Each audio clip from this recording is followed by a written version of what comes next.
Israel mengatakan Hizbullah menembakkan ratusan roket dari Lebanon pada Jumat 20 September 2024. Serangan Hizbullah ini dilakukan setelah pemimpinnya bersumpah untuk membalas dendam atas serangan sabotase mematikan pada komunikasinya.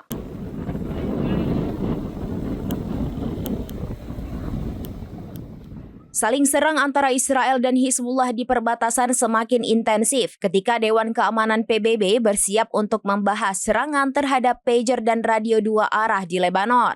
Ledakan pager dan walkie-talkie milik Hizbullah menewaskan 37 orang dan melukai ribuan orang selama 2 hari. Hizbullah mengatakan pihaknya menargetkan sedikitnya 6 pangkalan militer Israel dengan salvo tembakan roket. Serangan itu sebagai tanggapan atas pemboman yang digambarkan oleh orang-orang di Lebanon Selatan sebagai salah satu yang paling ganas sejauh ini. Sekitar 140 roket ditembakkan dari Lebanon dalam waktu 1 jam.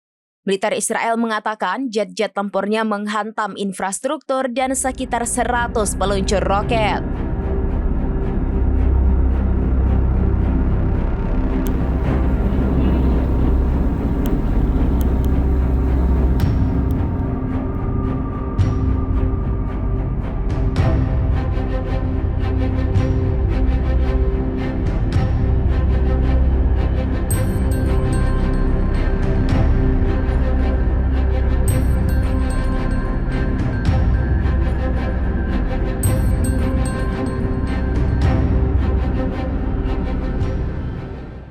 Demikian informasi terkini Syederalun, saksikan terus informasi lainnya, jangan lupa like dan share seluruh akun serambinews.com.